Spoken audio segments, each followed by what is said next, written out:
Everyone, welcome back to my channel. Ka channel load clear tu te zong zong ka chibai chu. Chuan ka channel first time ni chuan milo like sakula ka video ja milo subscribe nge ang chu. Chuan naktu ki Melvin an chola. Chuwang chuan naktu claim in ka free dawa chuwang chuan voin hai isra a shirt kan lekha chu ka alo leng lo pala. Chu voin an family store kan wakal dona. UCB una UCB ni UCB store kan makal nga kan va exchange tir dona chuan englo voin chu ka subscribe ka thlam khai itla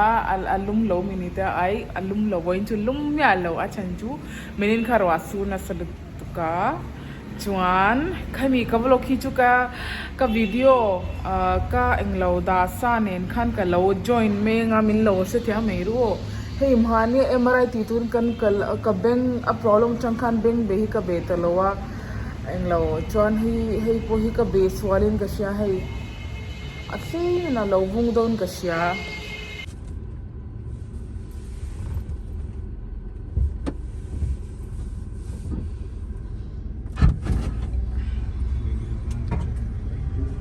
वो ऐसे क्यों चेकिंग कर रहे हैं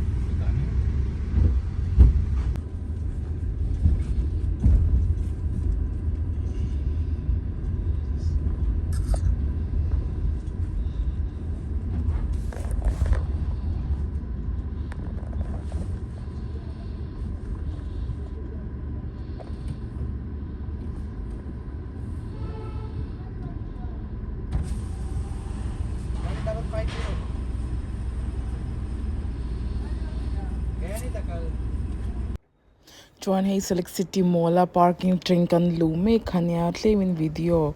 kalau shoot ve englawa kalau shoot ve lai me kania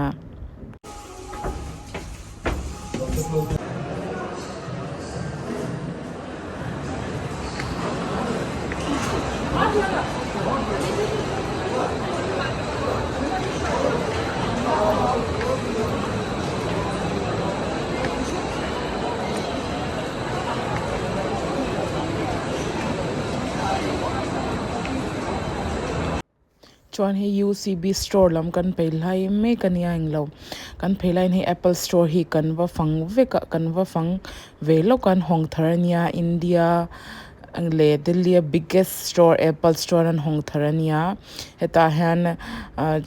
model tam tak me an nei ve kang chiki man nei kim ve ka ti me yang heta leidun ni chuan kal theinang ni po achung khalai kan fang me kha video ka vlo siam via kan kalna chan chu englo ka phone le kan pa phone ni change kan tu ma chung chu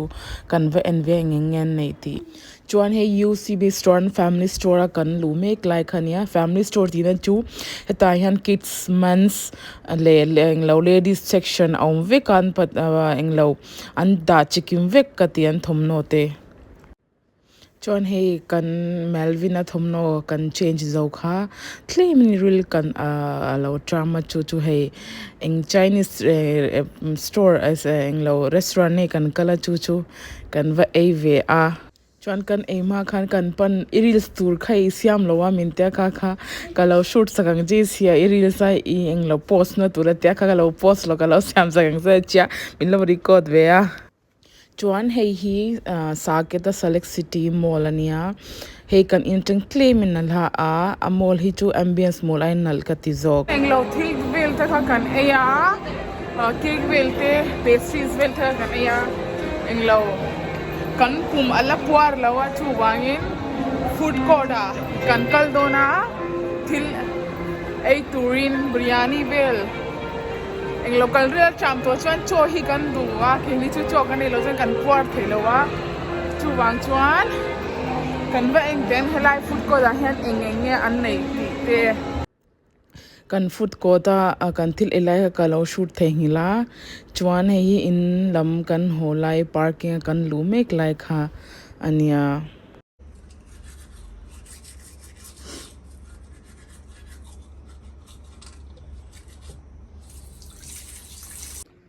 Hi everyone, welcome back to my channel. Voin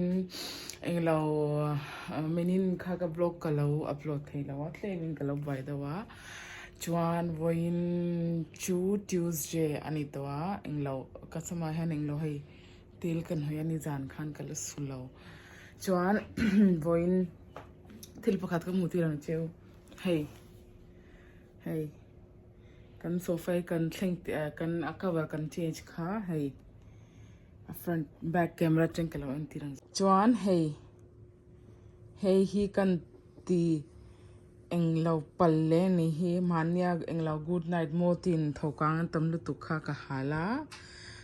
ka motin ka hal ka tai han ka lo hunga a hal na kha chu a englo hata han a ash kha atla tana ka vekli ni kan los na sle tu hemi wang cho hetian cover vai a lo thleng kha chu a boy thak le lu tu ka eng tin nge ka ti takang min lo ka men ro hi eng tin nge ka ti don hemi wang ringo ta hemi sofa jong so cover han change le kha chu boy thak du si eng tin nge ka tang tu na chon hei hetang thora te muli ka ti fa chon heta han ak ka hei sofa rakhi hetang ka pha me ya ma se hei permanent turin eng tin nge ka tang min lo comment dang chu so ta so blue a ye te thora athutan hi chuan tu na kan pa englo malina la turin akal chia akal peilo tu ka mut kha kham lowa keima englo ka la in fresh boxy lawa chu wang ken fresh tina ka samti tel ka nai ve tan kal hi chu ab englo to ka tia chu wang voin wakal me ro ka tia ma pelo na wakala englo minin khan thora min ti boy na sulu tuk thor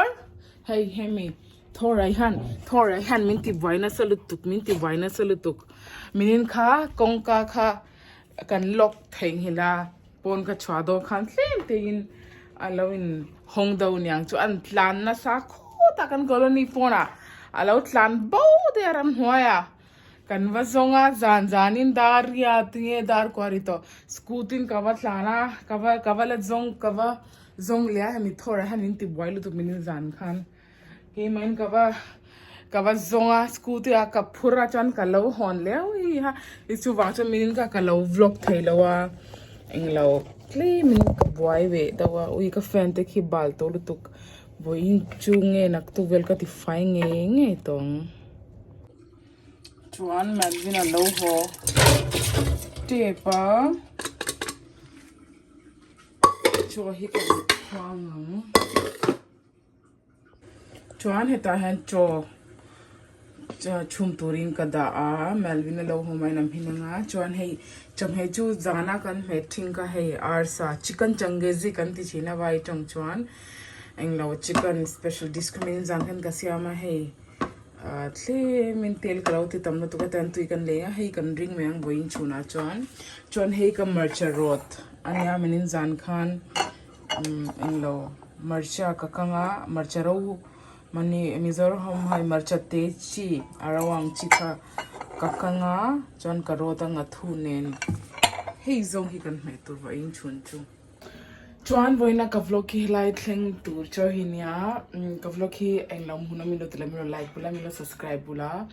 tu lai chu ka busy lu tu ka busy schedule lu tu ka chu wang vlog hi ka siam tuk dak theidawa englo nak tu changin regular englo kala regular tum donania and kan family mukbang ko kha pending a chuan tun in rin ni han anin lo chuan yeah Friday in rin ni katimeyang o in rin ni zing YouTube kalau live tu mga minlo join how daw niya chubang chon advance ni kalau so isak chewa tun Saturday hi ni exam yo tun Saturday hi I think it's 13th of May in rini han YouTube kalau live nga minlo join don niya chuan kablok hi nalim tila minlo like kula minlo subscribe bula and ka next vlog ka next video kanin hule dena till then good night tata sweet dream